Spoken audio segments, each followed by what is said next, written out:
मंगलम पंच परमेष्टि मंगलम तीर्थंकरम मंगलम विश्वजिन्धर्मं मंगलम वीरशासनम मंगलम वीरशासनम।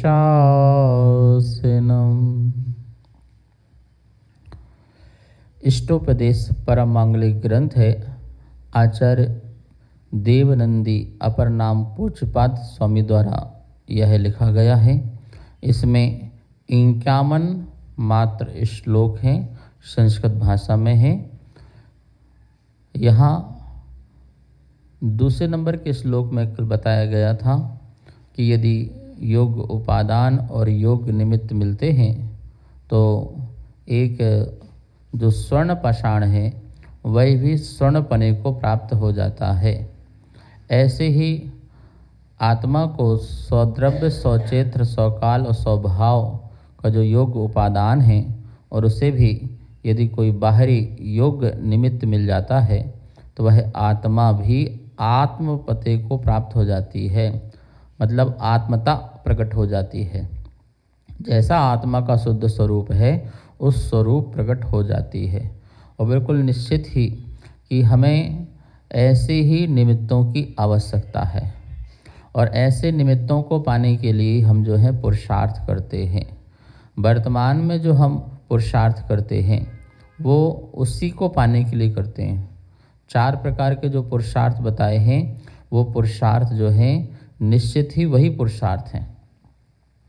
जैसे कि हमें अर्थ चाहिए, धन चाहिए, तो धन के लिए पुरुषार्थ करना पड़ता है, तो हमें दुकान जाना पड़ता है, ऑफिस जाने पड़ते हैं, तभी धन प्राप्ति होती है ना। ऐसे ही धर्म पुरुषार्थ करने के लिए हमें घर से मंदिर जाना होता है, हमें तीर्थों में जाना होता है, प्रभु के पास जाना होता है, गुरु की प्रत्याशक्ति में जाना होता है, पावन सन्निधि में जाना होता है, तब जा कर के हमें जो है प्रॉफिट होता है। बिना दुकान बिना ऑफिस जाए कोई प्रॉफिट हो सकता है? नहीं, हम तो घर से ही कमा लेते हैं, हमारा फ़ोन से चल जाता। तो फ़ोन भी आपका ऑफिस है, फ़ोन भी निमित्त है, फ़ोन भी आपका साधन है जिसके साधन से आपको जो है धन आदि की प्राप्ति होती है। ऐसे ही कोई टीवी के माध्यम से, कोई मोबाइल के माध्यम से, कोई किसी प्रकार से धर्म ध्यान में लगा है, मंत्र में, जाप आराधना में, अनुष्ठान में, हवन में, ध्यान में, ज्ञान में, ये सब बाहरी जितने भी निमित्त हैं उनकी परम आवश्यकता होती है हमें जो है पुरुषार्थ करके। तो धर्म, अर्थ और संसार में यदि हमें घर की परंपरा चलानी है तो वह पुरुषार्थ भी होता है। और मोक्ष पुरुषार्थ, मोक्ष पुरुषार्थ के लिए ये निश्चित मान के रखना, मोक्ष पुरुषार्थ तो रत्नत्रय से ही होता है। रत्नत्रय धारण किए बिना मोक्ष का पुरुषार्थ नहीं हो पाता है। मोक्ष का पुरुषार्थ तो रत्नत्रय से ही होता है। जिस दिन हम रत्नत्रय को धारण कर लेते हैं तो ये भी ध्यान रखना है, जो चारित्र है वो 2 प्रकार का है, सकल और विकल, ठीक है ना। एक देश और पूर्ण देश। 5वें गुण स्थान से प्रतिमा आदि लेते हैं तो वहाँ भी हमें एक देश चारित्र की प्रकटता हो जाती है। और मुनि आदि बनते हैं तो वहाँ पर सकल चारित्र की हमें प्रकटता हो जाती है। वो बात अलग है कि सकल चारित्र की पूर्णता जो है, पूर्णता जो है वह हमें 11वें 12वें गुण स्थान में जाकर के हो पाती है। वहाँ पर छायिक चारित्र प्रकट हो पाता है या उपसम चारित्र प्रकट हो पाता है, उसके पहले नहीं होता है। तो हमें निमित्त का विरोध नहीं करना चाहिए। यदि हम मात्र निमित्त मात्र को मानते हैं तो मिथ्या दृष्टि है, हम मात्र उपादान मात्र को मानते हैं तो मिथ्या दृष्टि है। महावीर स्वामी कहते हैं उपादान का कार्य उपादान करेगा और निमित्त का कार्य निमित्त करेगा, और दोनों ही एक दूसरे के सहयोगी हैं। संसार में ऐसे बहुत लोग हैं, निश्चयवादी होते हैं तो उपादान को मान लेते हैं, निमित्त को नहीं मानते हैं। और जो व्यवहारवादी मात्र हैं तो वो निमित्त को मान लेते हैं, उपादान को नहीं मानते हैं। दोनों की जो एक दूसरे की आवश्यकता है उसे आप अलग नहीं कर सकते हो, ठीक है ना। शास्त्र में एक जगह पढ़ने को मिलेगा आपको कि मंदिर जाने से असंख्यात गुणी कर्म की नजरा होगी। क्या लिखा होगा? मंदिर जाओगे, प्रभु के दर्शन करोगे तो असंख्यात गुणी कर्मों की नजरा होगी। दूसरे ग्रंथ में पढ़ोगे कि निज में रमण करने से असंख्यात गुणी कर्म की नजरा होगी। वो उपादान की दृष्टि से देखो तो, अध्यात्म की दृष्टि देखो तो वो निमित्त का निषेध कर देगा। बोले मंदिर जाने से क्या होता है? मंदिर जाने से क्या होता है? हम जहाँ वहीं मंदिर है, हमें मंदिर की जरूरत नहीं है। हम तो अपनी आत्मा में रमण करते हैं। तो आत्मा में रमण, चाहे मंदिर हो, चाहे मकान हो, चाहे महल हो, चाहे मॉल हो, और चाहे मार्केट हो, और चाहे जंगल वन हो, हम कहीं भी रमण कर लेंगे, हमारी कर्म नजर वहीं हो जाएगी। ठीक है, एक दृष्टि से तुम्हारी ठीक है ये वाली बात, लेकिन हर दृष्टि से ठीक नहीं है। और एक व्यक्ति बोले नहीं नहीं क्या होता आत्मा फात्मा? भैया बिना मंदिर जाए कर्मों की निजरा नहीं होगी। मंदिर जाने ही है, जाप करना ही है, पूजा करना है, ये कुछ नहीं होता है। निज में रमण करने से जाओगे तो कर्म की निजरा होगी, तो वो भी गलत हो जाएगा। दोनों एक दूसरे के साधन हैं, कोई एक दूसरे का निषेध नहीं कर रहा। हमको लग रहा है पर निषेध नहीं हो रहा है। चरणान योग तुम्हारा चर्या वाला काम कराता है। चर्या, चरणान योग का काम है चर्या। वो तुम्हें कहेगा कि ऐसा करो, ऐसा करो, ऐसा करो। आध्यात्मिक ग्रंथ जो है द्रव्यान योग, वो कहेगा ऐसा हो, ऐसा हो, तुम ऐसा हो, तुम ऐसा हो जाओ बस।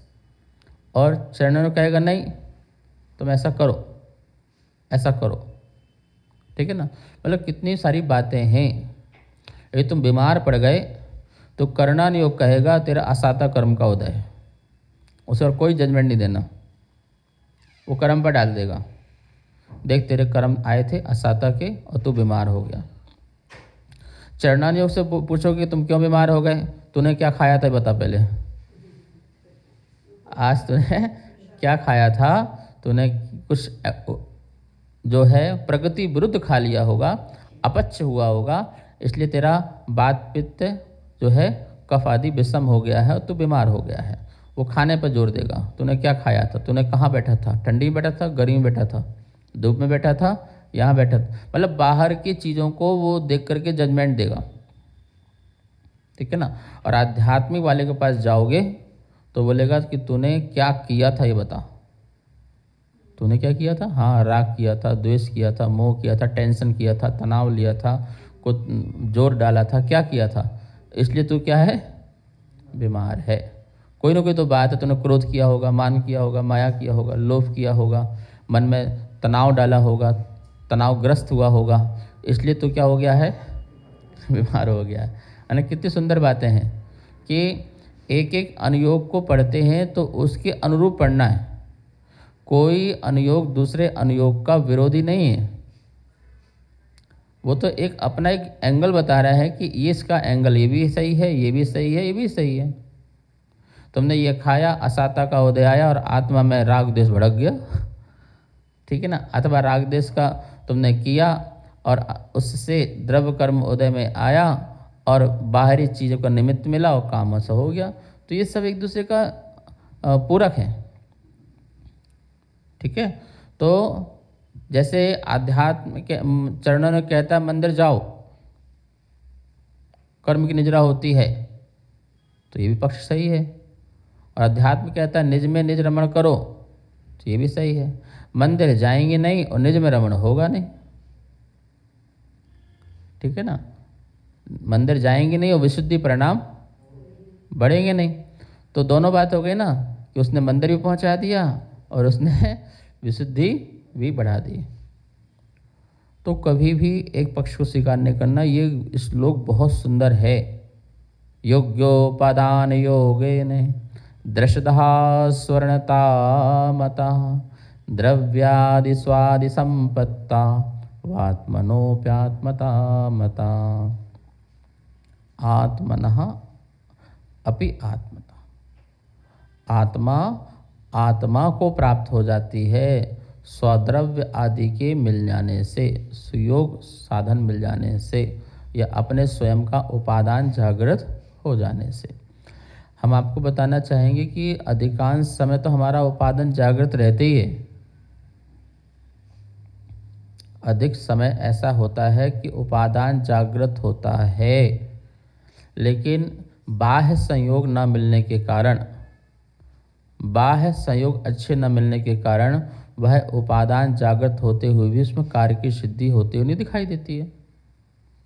पाषाण पड़ा हुआ है, उसमें पत्थर बनने की योग्यता है ना। सारे पाषाण पड़े हैं, बहुत सारे पाषाणों में पत्थर बनने की योग्यता है, लेकिन शिल्पकार का निमित्त ही नहीं मिलता है। जिस पर दृष्टि शिल्पकार की पड़ जाती है और वो पत्थर बन जाता है, भगवान बन जाता है। बहुत सारी मिट्टी संसार में ऐसी जिसमें घड़े बनने की अधिक शक्तियाँ मौजूद हैं, उपादान जगत पड़ा हुआ है, लेकिन कुंभकार का सानिध्य नहीं मिल पा रहा है। जिस कुंभकार का चक्का का अधिक सानिध्य मिला और फिर वो घड़ा का आकार उसको मिल जाता है। तो संसार में 99% निमित्त काम करता है, 1% ही तो उपादान का काम है। लाइट बल्ब में तो जलने की शक्ति है ही है, बल्ब में, ट्यूबलाइट में जलने की शक्ति तो है ही है। अब वो इंतजार कर रहा कौन स्विच ऑन कर दे बस। अब कोई स्विच ऑन न करे महीने भर, साल भर, तो उस बल्ब का क्या दोष, वो तो जलने को तैयार ही है। सड़कों में लाइट होती है, उनमें जलने की योग्यता होती है। अब शाम को जब व्यक्ति आएगा और जब स्टार्ट करेगा तो वो जल जाएगी। ऐसी ही अधिकांश आत्माओं में उपादान जागृत रहता ही रहता है। और तो मैं तो कह रहा हूँ कि उपादान रहता ही रहता है। हर बीज में वृक्ष बनने की शक्ति तो रहती ही रहता है। अब किसान मिले, योग्य खेत मिल जाए, जलवायु अच्छी मिल जाए, बस ये सब मिलते ही क्या हो जाएगा, अपना काम बन जाएगा। और मैं ये भी कहना चाहता हूँ, उपादान के साथ साथ अधिकांश समय हमारा भाग्य भी जागृत रहता है। क्या रहता है? अब किसान के पास बीज भी है, किसान भी है, ठीक है, खेत भी है, पानी भी है। अब वो आलस प्रमाद करे तो क्या करें? इस साल फसल क्यों नहीं करी? अरे मन नहीं किया। भैया मन नहीं किया तो घाटा हो गया ना। सब कुछ तुम्हारे पास साधन थे, हमारे पास से हाथ पैर आँख नाक कान सब स्वस्थ हैं, शरीर की स्वस्थता भी है, साधन भी है, भाग्य तो है ही है ना। तो हमारे पास निमित्त भी काम कर रहा है, अंतरंग निमित्त तो काम कर ही रहा है ना। क्या काम कर रहा है? देखो, ज्ञानावरणी कर्म का क्षय उस समय थोड़ा समझ में आ रहा कि नहीं आ रहा? जो कहा जा रहा समझ में आ रहा कि नहीं आ रहा? बोले हाँ आ रहा है, ठीक है। अच्छा, अंतराय कर्म का क्षय उस समय है कि नहीं है? तो जैसे तुम थोड़ा बहुत अपनी शक्ति के अनुसार धर्म ध्यान कर सकते हो, नहीं कर सकते हो? बोले हाँ कर सकते हैं। तो अंतराय कर्म की कृपा तुम पर बरस रही है, ज्ञानावरणी कर्म की कृपा बरस रही है, उसका क्षोषम हो रहा है, ठीक है ना। और मोहनी कर्म का भी जो है क्षोषम कह दो, जिससे कि तुम जो है थोड़ा सा राग देश मोह कम कर सके बैठे हो। वरना तो लोग बंदूक लेके घूम ही रहे हैं, लड़ रहे, झगड़ रहे, आपस में मर रहे, मिट रहे हैं, मिटा रहे हैं, लेकिन तुम इतनी शांति से बैठ पा रहे हो घर में या कहीं पर भी, तो तुम्हारा क्षोषम तो थोड़ा है ही है ना, राग देश मोह का, कि जिससे मंदता का उदय हो रहा है और जिसमें आप अच्छे परिणाम कर सकते हो। तो देखो, अंतरंग निमित्त भी हमारा साथ दे रहा है, ठीक है। उपादान तो बिल्कुल साथ बैठे ही बैठा है कि तुम तो बस काम करो, हम तो तैयार बैठे हैं, मतलब मिट्टी तैयार है, बस तुम तो बनाना चालू करो, हम तो घड़े बनने को बिल्कुल तैयार बैठे हैं। तो उपादान तो बिल्कुल जागृत बैठा ही हुआ है। अंतरंग निमित्त जो चाहिए था वो भी तैयार बैठा हुआ है। और बहिरंग निमित्तों की भी देखा जाए तो अधिकांश समय बहिरंग निमित्त भी हमें अच्छे ही मिल जाते हैं। कहाँ जा रहे हैं भैया? हम वहाँ जा रहे, चलोगे क्या? तो निमित्त तो मिल ही गया। अब हम ही न जाए तो बात अलग है ना।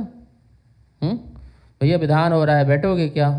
तो आपसे पूछा जा रहा है, तो बहिरंग निमित्त भी कितना प्रबल आपको मिल रहे हैं, यानी कितना कर्म का आपका पुण्य का उदय है कि बहिरंग निमित्त भी आप तक चल के आ रहे हैं,